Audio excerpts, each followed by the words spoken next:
We've been trying to make this happen since NAB, but I had to cancel on you. You had to cancel on me. And it's just funny how people that do stuff in the world that we do, it's just so hard to schedule anything ever. Yeah, just to be clear, my cancellation was just like in retaliation, just because you canceled on me. So I had to, like exert power and dominance, That's fair. You had to be in the power position. You can't be the one that was canceled on last. No, that'd be awkward. Welcome to the Film Riot podcast. I'm Ryan Conley, and today on the show we have Matti Haapoja. I'm sure you've already heard that name and seen his stuff. He has a great YouTube channel where he does more vlogging style videos, but it's really like Peter McKinnon, which we talk about in this episode, sort of a new way of filmmaking. It's this new genre of filmmaking because the way that they do it is absolutely storytelling. They're more like mini docs than your average vlog. So I wanted to connect with him and talk about that because it's a world that really interests me because it is that new format of storytelling, which I think is very unique. So I wanted to pick his brain about that. We go into more, of course, than just vlogging and that side of YouTube. He was also a DP for major brands. We talk about that a little bit, but we'll get into all that. I'm going to shut up now and let Matti talk. I just want to start out on, how you got into all of this. Like, did you go to film school? Are you completely self-taught? Because your stuff is gorgeous. So is that something that you just learned by doing, or is there like a more traditional education background there? Oh, I went to the school of Film Riot. Have you heard of it? Shut up. No, seriously, you taught me so much in the beginning. So the way it went, I've never gone to film school or anything. I studied like sports science, and then I went to a Bible college. So the only degree I have right now is a bachelor's in theology, which is okay. Great. I like that random fact. That translates to film perfectly. Yeah, perfectly. So what had happened essentially is that me and my brother kind of got bored in class often. So I don't know how, I think it's from like our rollerblading days and making skate videos. We're like, oh, let's start making videos again kind of thing. And we started watching tutorials. So we started off with Video Copilot stuff. I don't know why we started off with After Effects tutorials. As we all do. Yeah. Probably because he was making the best tutorials. So it's just interesting to watch them. It's also just the way Andrew goes about doing anything and his like dedication to perfection it's just such a great influence on regardless of what you do. Even if you don't even do film, just watching his tutorials, I think there's an education in how to approach your passion there that's like unmatched. Exactly. Yeah. It was essentially entertainment. It wasn't even just learning. It was entertainment.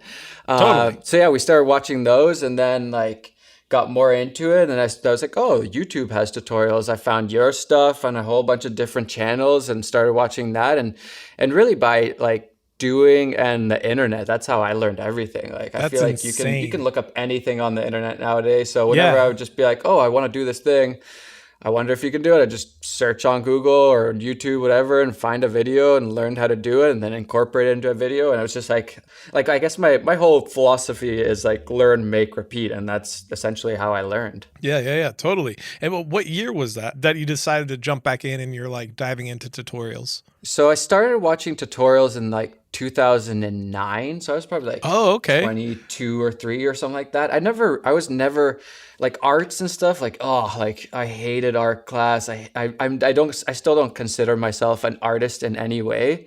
My brain is just so logical. I like sciences and maths, or like in school, that's what I liked. I was good at. So I was never like into this kind of stuff, or like I wasn't planning on doing this stuff. And then I just kind of stumbled into it, got really interested. And then once we learned enough with my brother, we're like, oh, why don't we had some camera gear and we're like, why don't we make some money from this? So then we asked our cousin if we could shoot their wedding. And then another person asked if we could shoot their wedding. And it kind of like started from there. Those were like our first paid gigs. Yeah. And then from that, like other people realized like, oh, these guys know how to make videos. So then whatever for their company, they would ask if we could make videos for them. And then it kind of just escalated from there.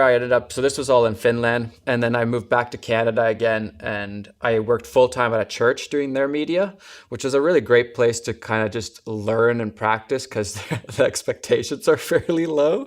So nobody really knew what a good video was. I have a lot of really talented friends that have come up through like a church media department that it just seems like it was kind of like this unleashed, creative breeding ground. Yeah. I think it's the freedom, right? Like, cause there's no like there is a client. The church is technically the client, but Yeah. they don't really know what they want, and they don't really have like an expectation for what it should be. Yeah. So it gave us a lot of freedom. Just be like, hey, we have this cool idea. Like, do you guys mind if we try it? And then it would totally fail, and it would turn into something different, and it'd be like, oh, we love it. And it's like, oh, that's great.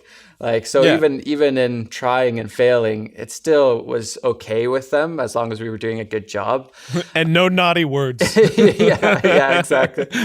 Yeah, so that was a great place to learn. And then I felt like I was starting to plateau a little bit. Like I wasn't learning from people that were better than me, because in that circle I was essentially the best filmmaker in that church. So I wanted to kind of branch out and start learning more and working with people that were a lot better than me. So I ended up quitting that job, and I went full-time freelance in like, I want to say it was like 2014, I think it was.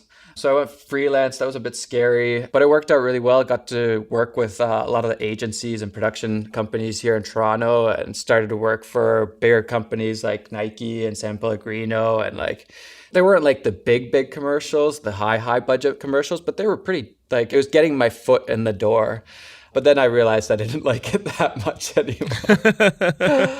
Were you directing the commercials? No, I was DPing. DPing was my thing. Up until YouTube, I never ever wanted to be in front of a camera. Like, I loved being behind the camera, and I just liked the whole technical side and just making things look really cool. Yeah. Making it beautiful, essentially. Like, I love it when a director comes at me with a vision, and right away my mind, my creativity starts to like work, and I have all these things in my mind going, and then it's just like, okay, how do I make that happen? So yeah, that was my thing, was DPing for sure. That's awesome, man. Yeah, I'm with you. Funny enough, I'm with you in not wanting to be in front of the camera. That's always I've always ended up in front of the camera out of like sort of necessity. We're trying to build something very specific. So it's like, if I could have had a different host for Film Riot in the beginning, I probably would have done it and just stayed behind the scenes. And I do like, we do some sketches and they're comedic, and that's fun. I do enjoy doing it, but it's like, my home is behind the camera, not in front. It's funny because you're so good on camera. I would have thought like that's like at least half of like, you love just being on camera, so that's why you like doing the YouTube stuff.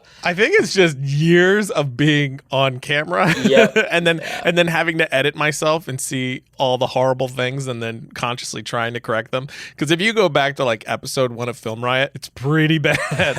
It is not good. Yeah, there were even like, as soon as like, I don't know, 5 years ago or so, there's episodes that if you go back, some of the comments are like, is this guy on cocaine or something? Because it was just like, I don't know, it's like I had 15 cups of coffee and then did the episode, because it was just hard to watch. Yeah, it's funny, like for me, being on camera didn't come super naturally in the beginning. I feel like I had to kind of like pump myself up for it. But then what ends up happening is that you kind of like lose yourself a little bit, and you end up portraying yourself as something that you're not. And then as you learn to be on camera, you kind of learn to like dial it back to like your normal. And like, I'm naturally a fairly like calm, introverted person. So like, I feel now I'm getting more to like just like my normal self, and I'm okay with not being like overly enthusiastic or overly loud or any of that stuff, which you sometimes feel like you need to be on camera. Yeah. It's weird. It's like you have to learn how to be you on purpose. Yeah, exactly. Yeah. It's such a strange thing. But, I've noticed being on camera has been a great educator in like, doing any interviews or, like a podcast that we're doing now, just doing anything off the cuff comes a lot more naturally now. Yeah, it's interesting. Like, I feel like DPing for like the commercial industry and all that stuff, I was doing mostly doc stuff, or doc style stuff, but it really taught me how to make things look really good. But I feel like YouTube and being on camera has really taught me about storytelling and like all that side of filmmaking. Yeah. And now I feel like I could actually do things like direct, whereas before I felt like I was just not good at that at all, like coming up with a story or figuring out how to essentially tell a story of something that's really not that exciting and make it exciting. I would have no idea, but now with YouTube, you have to do it often, and so you learn how to do that. Yeah, and it's very interesting how you do kind of like the vlog thing, which is, I mean, it's not like reality TV, because reality TV isn't reality. It's like this whole brand new thing. It's just a vlog where it's real life, but you're crafting a story. And I haven't really done one. I mean, we did like a behind the scenes thing with editing, but I've never attempted to do a vlog like you guys do. And I just wouldn't do it very well anyway. I'll leave it to to you guys who are very good at it. But I believe in you. I think you could do a really good job. Thanks, man. But it interests me the route that you must have to take or be thinking about while crafting that. Are you just capturing your day, or is there a storyline for that day that you're looking to convey? Like, I mean, not in a fake way. I'm sure it's all authentic and original. It definitely comes off as real. But is it, like, I know I'm doing this today, so I got to make sure to get these things? Or is it really just as you go and then you find the story in the edit? I'm just kind of really curious about the process. Yeah, I think I think it's completely different for everybody. But for me, so first off, I think I share the same sentiment that like vlogging is kind of the realest form of reality TV there is right now. Yeah. It's still not real because it's curated. Like it is real, but you're obviously leaving out things and you're including the things that you want in there. So it's not fully real. Yeah, it's like a bias towards the positive instead of with reality TV. There's a bias towards the negative. Yeah, but for me, so pre this daily vlog, I would plan my videos pretty much like I would have essentially like a script that I want to get through. I wouldn't necessarily read the script, but I would want to cover everything that's there. So I'd have talking points essentially. And then sometimes I plan like, oh, this would be a funny intro for this, or this would be a good way to segue into this thing or whatever.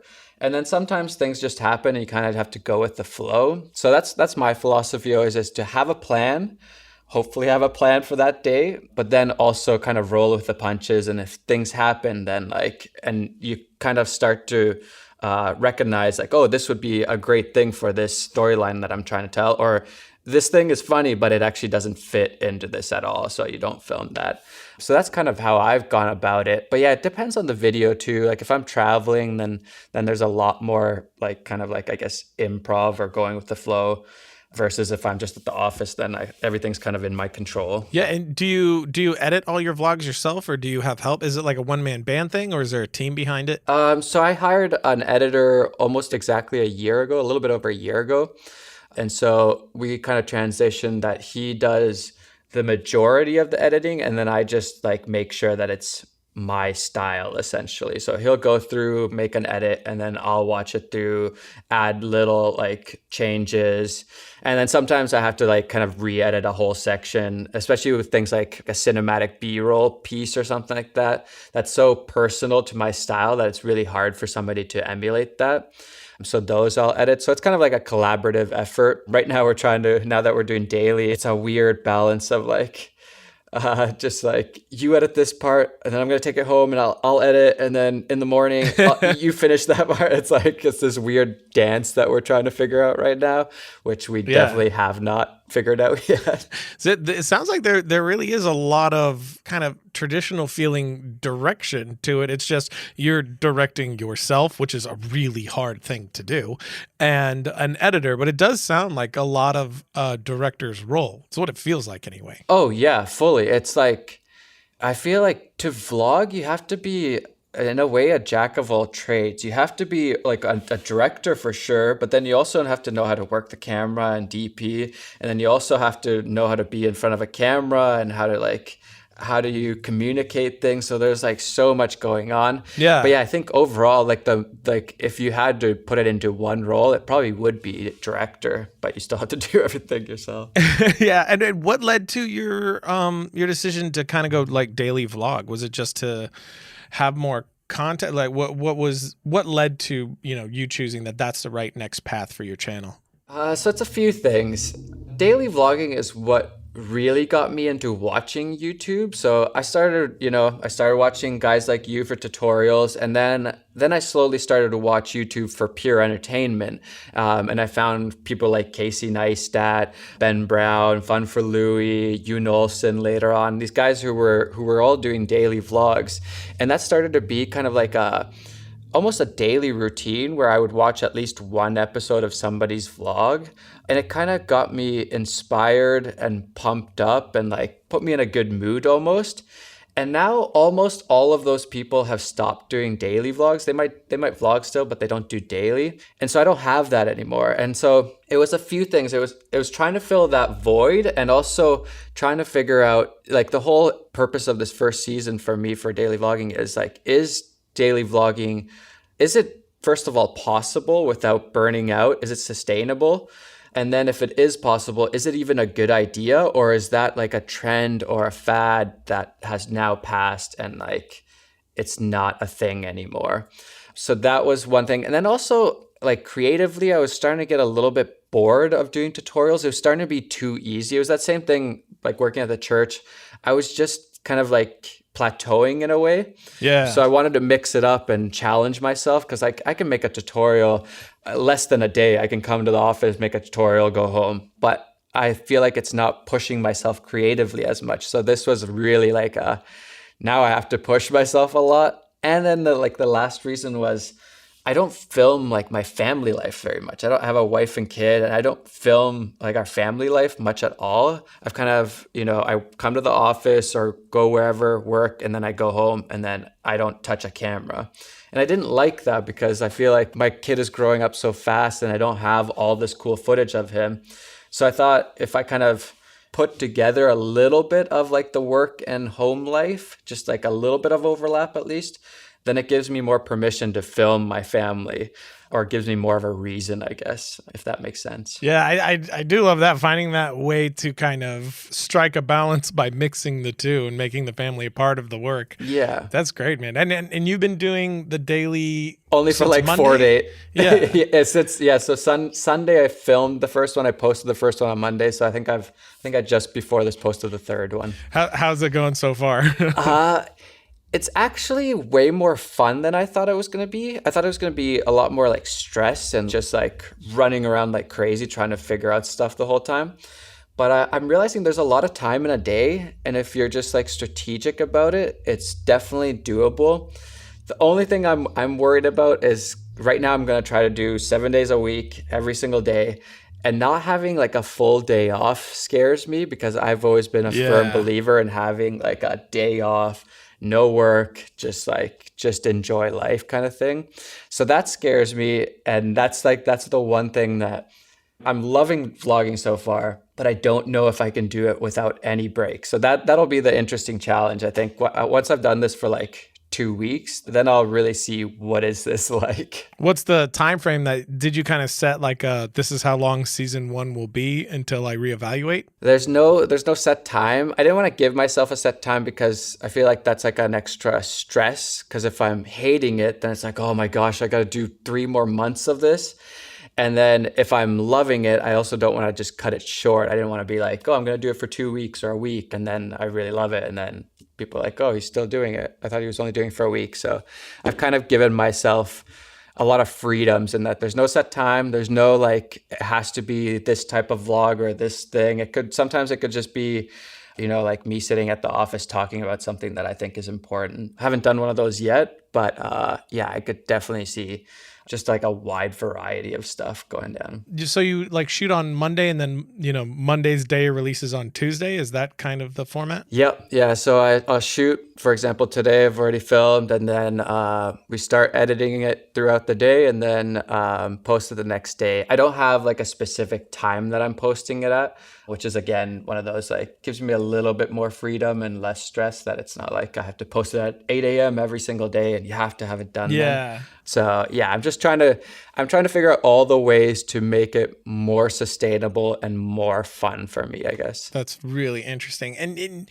what's the schedule like for the day? That's another thing that I've always been really fascinated about. Like, do you have like I'm going to shoot from this time to this time and then edit from this time to this time? Is it like locked in like that, like a normal job, or is it does it have to be way more flexible than that? So pre-daily, I was pretty much doing like a 9 to 5 most days. But now with daily, it's a little bit more fluid and depends on the day. So like some days I'll be at the office filming, or I'll film something at home first in the morning. Like I unboxed this one electric bike the other day, and then I went to the office, tested out the bike, rode it around, and then I kind of like, that was it. I didn't film in the evening. And then there's like another day I'll film some in the morning, a little bit in the afternoon, then a little bit in the evening, and then I'll edit it all at night or in the morning the next day and post it. So it's really kind of all over the place right now, which is like, it's a bit of a challenge because I like having a routine, but it's also more freeing in that like I don't have to go to the office, not like 9 o'clock. I don't have to do this or that. I can be a lot more fluid and be like, oh, it's beautiful outside. Like to my wife, like, Princess, you want to go to the park and like just hang out, and I can film a little bit during that or whatever. So I like that kind of like more freedom, I guess. What's the timeline for your edits usually? How long does it take you to piece together, the next episode? I'd say it's somewhere like between like 2 and 4 to 6 hours. I would say like if I edit everything myself, it's a little bit faster because I already have the storyline in my mind. So I can just like power through. Whereas if I give the video to my editor, he has to kind of like watch the footage, figure out like, okay, what's going on here. So it takes a little bit more time. And then we have to like, I still have to go and change things that I had in mind. But yeah, around 2 to 4 hours. Obviously, if it's like a shorter video, it's less time. And if it's longer, then it's more time. But 2 hours, that's crazy fast. That's impressive. Do you have templates built in that like kind of help you power through that? No, we have presets for like color grades and audio, and I actually sell those too. Like, so pretty much anybody could use my stuff. But I have just like all the things that would speed up my workflow, like presets and that kind of stuff. But other than that, just put in the footage in the timeline, and I have a bank of music, which helps. So every once in a while, I'll just search through a ton of music that I like, and then like that speeds it up a little bit. But yeah, I think I've always been a fairly fast editor, and I just like power through. That's awesome. The music, do you use like a site like MusicBed or Artlist or something, or do you make it yourself? Yeah, no, I just for like speed purposes, I use, they have high quality music too. I use Epidemic Sound and MusicBed, both of them. They're my kind of like go-to for music for all the stuff on my YouTube channel. That's awesome, man. Yeah, that's so fascinating. I've watched a lot like Casey Neistat, Peter, you, like you guys are really the three that I watch as far as vlog. Oh, and Corridor Crew are because that's like a vlog, but it's unique in its own way. But those are really the ones that I watch, and I'm always like curious about how is this going to, especially you guys, because Corridor Crew, you can see the whole team there, and you get the team dynamic and the vibe. Whereas with you guys, it's just like you're just holding the camera yourself. It's so much work. So I just have like a lot of respect for like how much effort, and I think that can be lost on people sometimes on how much effort you guys are really putting in. Because even when I did that editing vlog thing that I did, if you want to call it a vlog, it was just, there was no one to tell me if it was good or not. There was no one to tell me with how that take was, if I was doing it, or man, this is stupid. Why are you filming that? There's no collaboration there. It's just, which was fun for sure, and unique, way to do it, and, discovering things as you go. But, there's no safety net there. You guys are just out there by yourselves with the camera, crafting this whole thing. And I just think it's really interesting and like a totally new and unique vehicle for a unique type of storytelling, because there really are stories in each of your vlogs that I've seen. Yeah, it's like when I first started doing YouTube, or even before, I used to like think of daily vloggers. Like I loved their stuff, but I kind of thought like that's not legit filmmaking. Like anybody can do that. It's so easy. Like, like they don't even color grade their stuff, that kind of stuff. And then I started doing YouTube. My first like video started taking off, and then I had a snowboarding trip to Vancouver, and I was like, I'm gonna daily vlog. I'm gonna vlog every single day when I'm there. And it was the first day. I filmed, first night, started edit. I'm like, nope, can't do this. This is crazy. Like, I don't have a story here. The video sucks. Like, I'm super tired. I can't do this. And I quit the first day. Like, I have so much respect for people that have done daily for a longer period of time. But yeah, I think we, like, you touched on like the new way of storytelling. I think we kind of hit, me and Peter and a lot of these other guys, we kind of hit like a perfect timing of like taking tutorials to a different place in a way, or the next level, or I don't know what you want to call it, where it was like a mix of like, it's a little bit more personal. You get to see a little bit more of our lives, but you're also learning at the same time. Yeah. Which other people weren't doing as much yet. So it was like a perfect moment in history when we both started almost at the exact same time. We didn't know each other. We met each other like a couple months later, but yeah, I felt like I hit this wave at the perfect time and got super lucky in a way with it. Yeah, and that's a good point. It's been a very unique approach at tutorials as well, which I very much enjoy, and clearly everyone else has very much enjoyed as well, because you and Peter both have blown up in such a short amount of time, which congrats, by the way. Thanks, you guys man. are doing really amazing stuff. So it's just a very unique thing overall. And just like what you were saying, like that different type of storytelling and the daily vlogs, and how you thought originally it was an easy thing, turns out it wasn't. It's just like, once you start thinking about that, it's like your normal day doesn't have an interesting story. At least mine doesn't have an interesting story to it. Like, people are always like, you should do a vlog. And I'm like, you would be so bored. I wake up, I eat breakfast, I go to work, I go home. That's my day.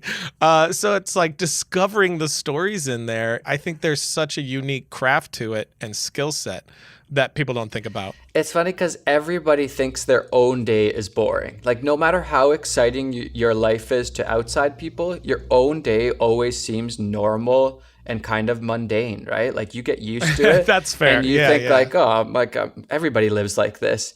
And then like, you don't realize that everybody has such a different perspective on life. And that's what makes it so interesting. Just seeing like, oh, this guy lives in a random town in Canada and like makes tutorials and videos. Or where are you based in, like Texas or somewhere? Where are you? Yeah. We're right near Dallas. Yeah. So like, I have no idea what life is like there. So like, I would love watching a vlog from you. I'd be so interested in that. I just think it's fascinating seeing people's lives. But at least nowadays, I don't think you can just vlog and kind of say what you're doing. Yeah. Like, just narrate your day, essentially. Like, oh, I'm just having breakfast now, and now I'm going to go to the office. Okay, I'm going to answer some emails. Like, that's not very interesting.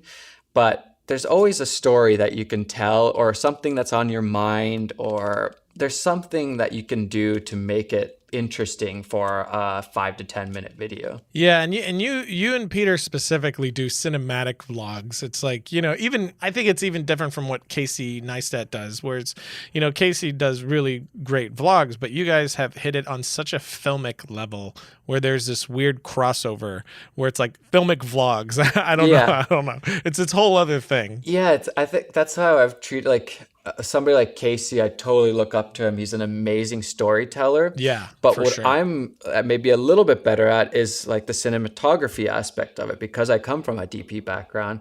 So that's like my competitive advantage. And I really try to make my vlogs look really good. Sometimes you have to compromise, obviously, and like story is still more important than making it look really good.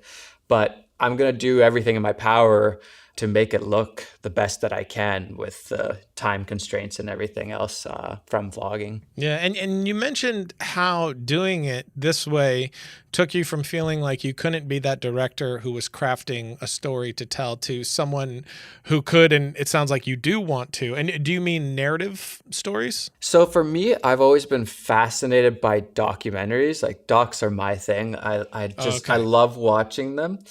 But I also I love making docs, but I also love watching narrative stuff. Like, I consume Netflix and movies all the time. Maybe less now that I have a kid, but all the time. Yeah, I understand that. But I love narrative stuff. I think in like the way I've kind of seen it in my brain, the future, obviously things don't happen the way that you plan them, but like, I think it's going to be YouTube and then doc filmmaking along with YouTube or whatever. And then later on in my career, I think I'll start doing narrative stuff. I think I think that'll be more of like almost like a hobby. Like, I just want to do it because I really like the whole filmmaking. Like, I just love filmmaking. Yeah. And so hopefully I can get to a place where I can start making narrative stuff later on in my career. without much pressure. I basically can do what I want, kind of thing. Did you ever DP narrative stuff, or was it mostly just commercials? It was almost all like commercial or doc type stuff, or doc styled commercial. So it was very, very little narrative stuff. I'm actually like a pretty big noob, I think, when it comes to narrative stuff, which also, again, interests me because it's a totally different challenge, and you get to do things that you could never do in a doc or that style filmmaking. So yeah, I think it'll be interesting to try out later on. But right now, I don't have time. Yeah, well, now doing a daily vlog for sure. Yeah. You got your hands full. Yep. But going back to your DP days, you did a lot of commercials, you said, for like Nike and different brands like that? Yep. Yeah, I was starting to work for like the bigger agencies in Toronto. So they had their Nikes and San Pellegrinos and Energizer and these bigger brands. What were those shoots like? I've never really done a big brand commercial like that. I've always been curious. I've heard different stories from different people of how those go down. They were a lot of fun. Like, I really liked working with a crew and working with different creatives.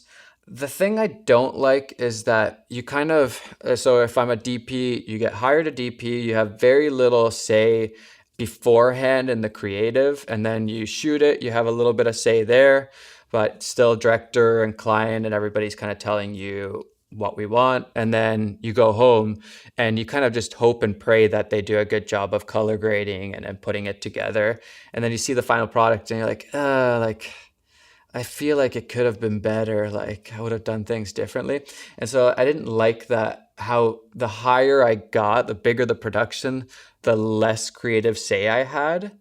So overall, it was a great experience, but I didn't like that aspect of it. And yeah, it was stressful sometimes and chaotic and long days, and like you're at the mercy of the clients or production company or agency. But yeah, I did like it. I think that the reason why I ended up walking away from that stuff and started trying the YouTube thing was the inconsistency. I didn't like having to rely on somebody giving me work and like just hoping that somebody's going to give me some work next month and the next month, and it's the more responsibilities you have in life, you know, a mortgage and a wife, a kid, like I just didn't like that inconsistency with the amount of work you're getting. Yeah. And it sounds like, from what you were saying, not very collaborative at all. Was it sort of like you're just rendering the images they already, you know, had set their minds to? Yeah. And at least from my experience, like the agency world, you know, there's so many levels before you already, as a DP at least. Director will have a little bit more say, but like, you know, there's creatives at an agency who are constantly just coming up with ideas. And so essentially, in the end, you're bringing to life their idea that they've come up with. Then it's like the creatives are kind of battling it out with the clients, and the creatives want to do something specific, but then obviously the client wants certain things in there. So they're trying to balance things, and then they bring it to the director, and the director has their vision. And then by the time it gets to me as the DP, it's like, I just basically get told to make it look good, kind of thing. Like, that's essentially what happens. There's a little, like, depending on who the director is or depending on who the client is or whoever the creatives are, there's obviously more or less collaboration. But in the end, it's not my idea that we're fulfilling. It's somebody else's that's been filtered through a few different people already. Yeah. And would the clients be on set for those, or would just be, you know, the production team? Yeah, they would. Like, clients always, I think it's like partly the excitement, and then partly also just getting away from the office, and maybe also a small part of like just wanting to feel important, kind of thing. So they would always want to be there and like want to give their 2 cents on random things. And like sometimes you'd have a crew of like 5 people, but you'd have 10 to 20 clients with like a separate room, and they have their food over there. Like, I remember this one shoot I did for San Pellegrino. It was a long, long day, super hot day. I was just like so tired. We were running around with Sony, I think they were F55s or F5s, I forget which ones they were. So heavy cameras. And then the last thing we had to shoot, it was like a bunch of chefs that we were filming all day long, and they were like going to different like where they make the bread and where they get the fish and all that stuff. And then at the end, they were having this big fancy dinner, right? And so we're filming this thing and like the food looks incredible. And then just next door, there's like 10 or so clients and they have this like buffet spread of food. And meanwhile, we haven't had dinner. It's like 10 at 11 at night. We haven't had dinner. We're just starving. And so like, it's days like that where it's just like, I don't know if I like this anymore. Just filming this delicious food and you're starving and you just kind of like just sneak a taste. Yeah, exactly. And they're like, "Oh, I'm so full, I can't even eat this," and they're just like pushing it away, and you're just like, "Can I have it? Yeah.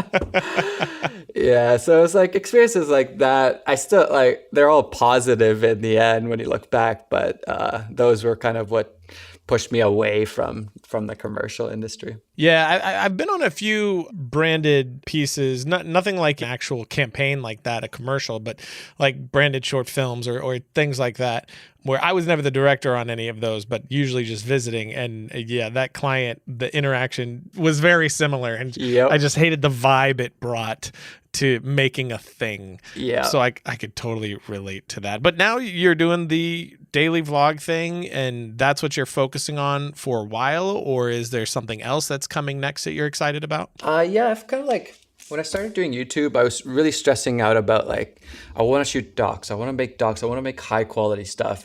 And that like gave me anxiety almost. Like I have to do YouTube and I have to do something really high quality.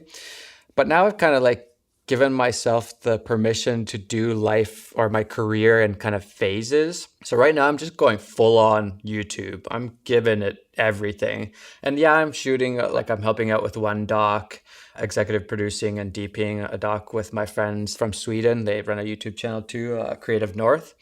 And then like there's a few other ideas floating around, but like I'm 98% at least is just going into YouTube. And I'm loving it. I love the creative freedom I get. I love that now it's not the client, agency, production company, and then me like way down. I feel like now it's a kind of like more equal footing that like I can reach out to a brand and be like, "Hey, do you guys want to do something together?" And they're like, "Yeah, like whatever you want to do, let's do it." And so it's a lot more fun, like being able to pitch a trip to Iceland and just make content around that with your friends. So yeah, I'm just really enjoying YouTube right now. And so as long as I'm loving it, I'm just going to give it everything right now. That's amazing, man. Yeah. And it is great how, you know, in the platform that we're in, often when brands come to you or you go to brands, they're kind of buying into what you do. So they're not trying to force you into a corner you don't want to be in. Exactly. They're kind of just like, you know, do your thing with our stuff. Yeah. They're like, we got a budget. Like, you want to go on a trip? You got some ideas? Like, yeah, I got some ideas. Okay, let's go. Like, I love that they're coming at me or coming to me because they've seen my work and they want me to do my work and just kind of like fit them into the narrative somehow. Yeah. So yeah, it's a lot of fun. Yeah, and being the final say so and all your own stuff, you know, succeeding or failing and it being your fault either way is the best. The line of decision makers is maddening. Fully agree. And I think one of the best things too is just having more control over the whole like financial side of things that, you know, if you want to make more money, just make more videos, make more products or whatever, like you can hustle and make more money. Or if you don't need as much money in life, then like work less. Don't worry about doing brand deals every day or whatever, you know, like you get to decide everything. So I like that aspect a lot, that I never have to take a brand deal. I never have to work for somebody else unless I want to. And I think that it's a good fit for my channel.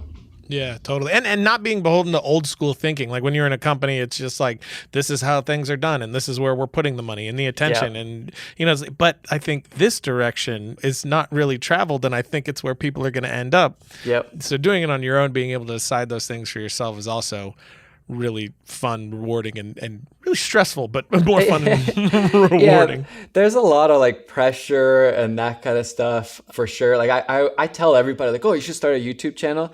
But in actuality, I don't know how many people would actually enjoy all the like, I've never ever worked so hard in my life as I do with YouTube because it's an infinite amount of work, right? There is no like, all right, exactly. I'm done my work for this week. Like, see you next week. There's always emails or a video to make, or you can work on an intro or a new digital product, or there's always something to do. Yeah, because you're like this entire company to yourself doing like, the job of what would normally be 4 or 5 people. Yeah. It just becomes maddening. And then if you want to do anything outside, like you try to, because I'm doing some stuff behind the scenes and then now trying to juggle what's going on with YouTube, because like you're saying, that is more than a full-time job. Yep. And, trying to increase in other areas, do other, big things behind the scenes that will eventually come into play.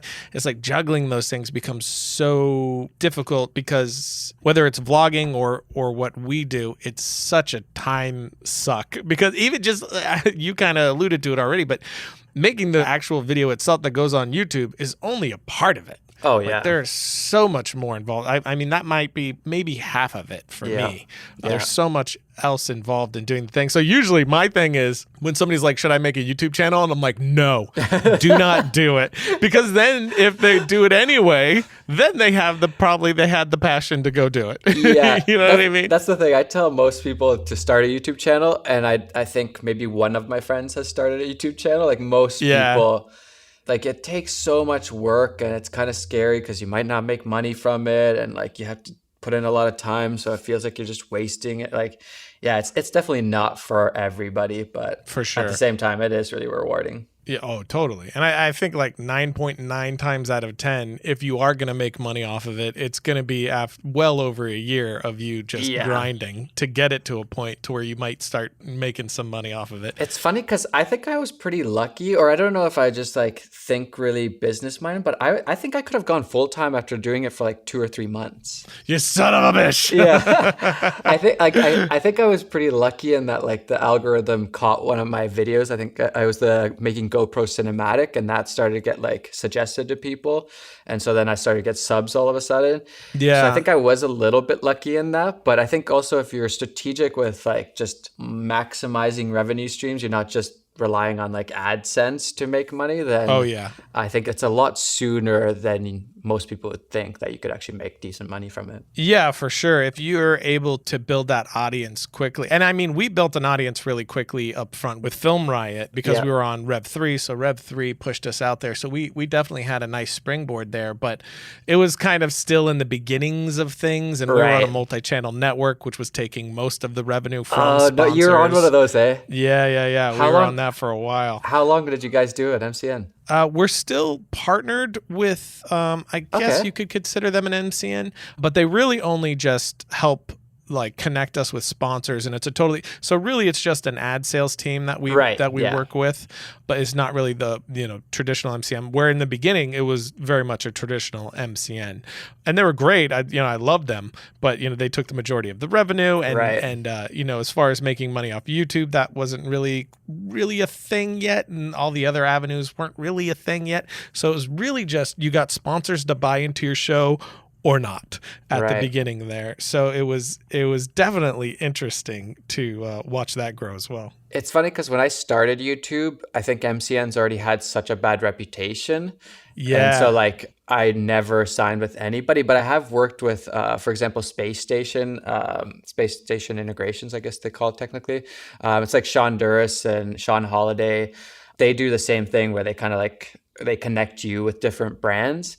But yeah, I think that's what MCNs are starting to go to, because MCNs had just such a bad reputation for just like taking way too much in the end, I guess. Yeah, all of them did. The one we lucked out with the group that we had was very supportive. They're really good people. Yeah. But the split was they eventually renegotiated with me, and they were really cool to do that. They didn't really have to do that because it was like mid-contract. Where I was just like, listen, guys, I'm doing because a lot of their shows were in-house. They would produce them. People worked there pretty much full time.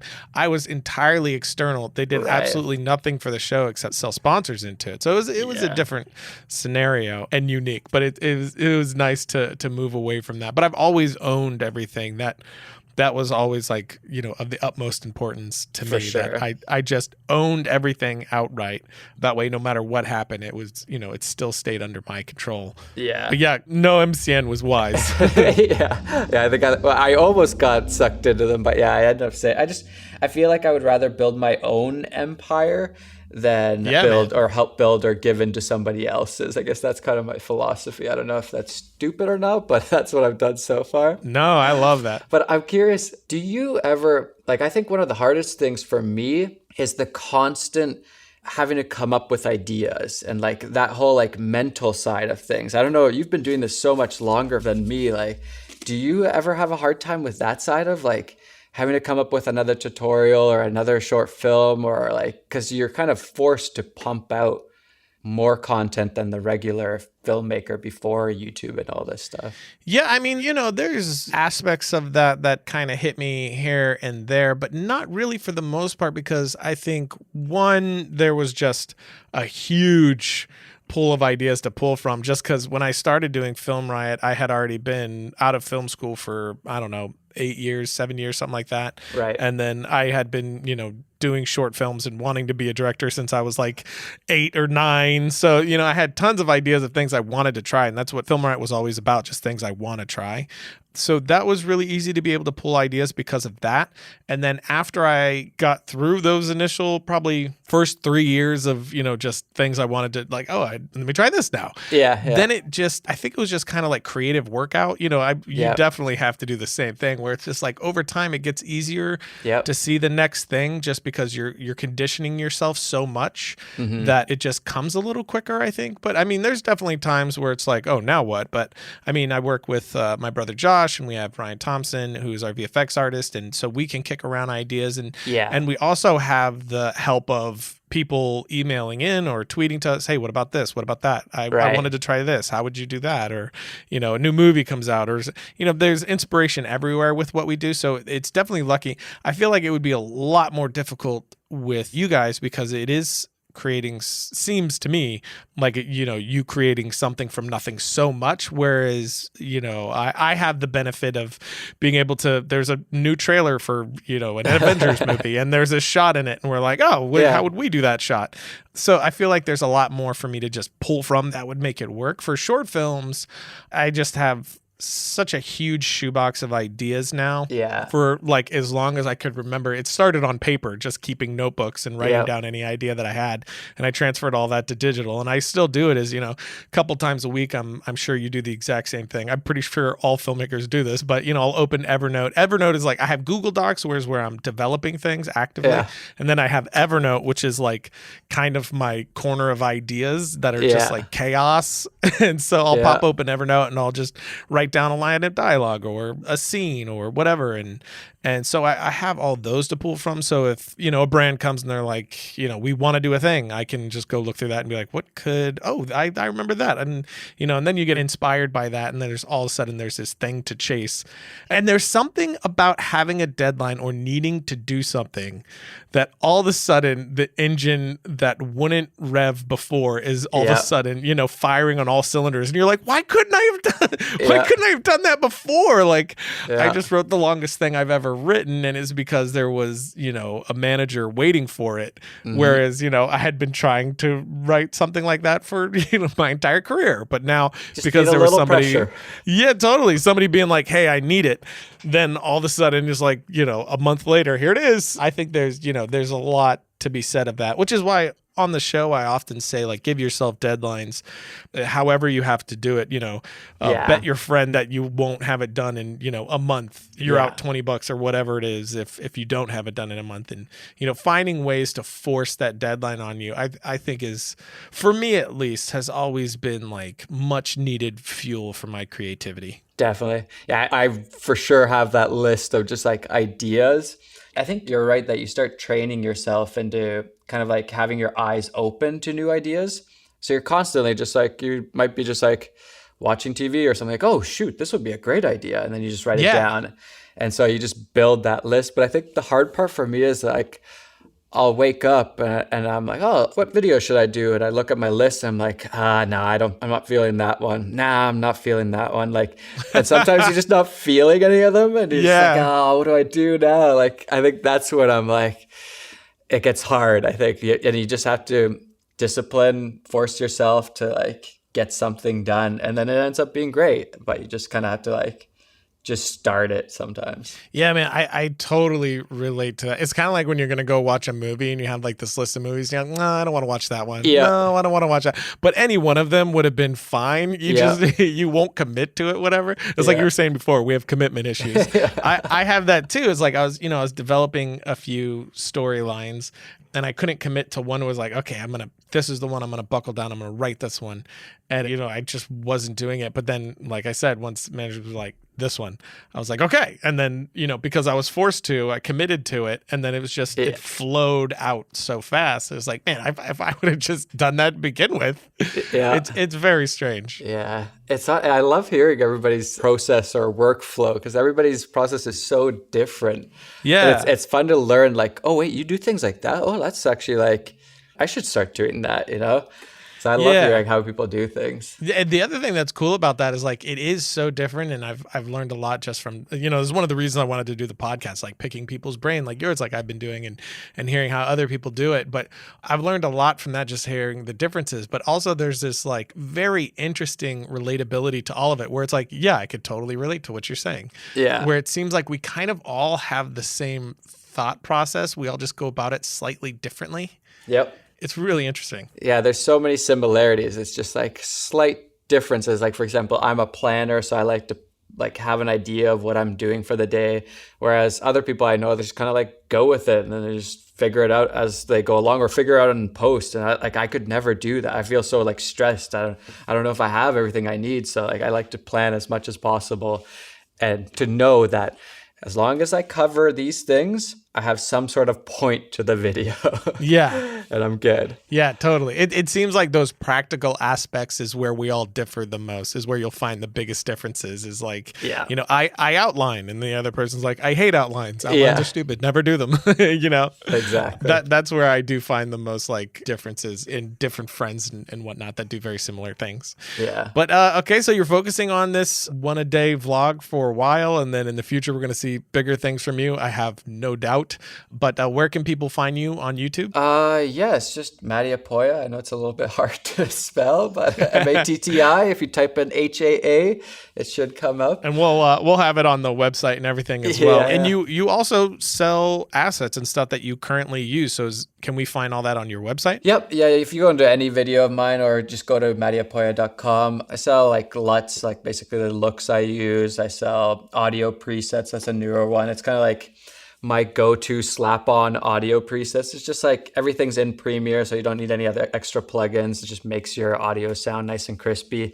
Yeah, I sell motion graphics and all that kind of stuff. So if you're interested in any of that, check it out. Yeah, that was a great. I loved that video where you showed how you use those audio presets and everything. I'll put that on the website as well so people can find that easily. I thought that was really great. Thanks, man. All right, man. Thanks a lot. I really appreciate it. Yeah, this was great. This has been a little bit of a long time coming, but I really enjoyed it, and it's been fun talking to you. Yeah, absolutely. I'm definitely going to be keeping up with you on the daily, just stalking you from afar.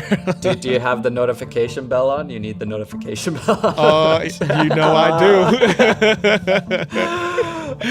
Between that and Twitter, I'm on it. Nice. All right, man. I'll talk to you soon. All right. Thanks so much. Absolutely. Bye. And that's it for today. A big thank you to Matti for coming on the show. Of course, go over to filmriot.com/podcast, find the episode page for this episode, and you'll find all kinds of links for Matti. You can find me online at twitter.com/Ryan_Conley. And until next time, don't forget to write, shoot, edit, and repeat.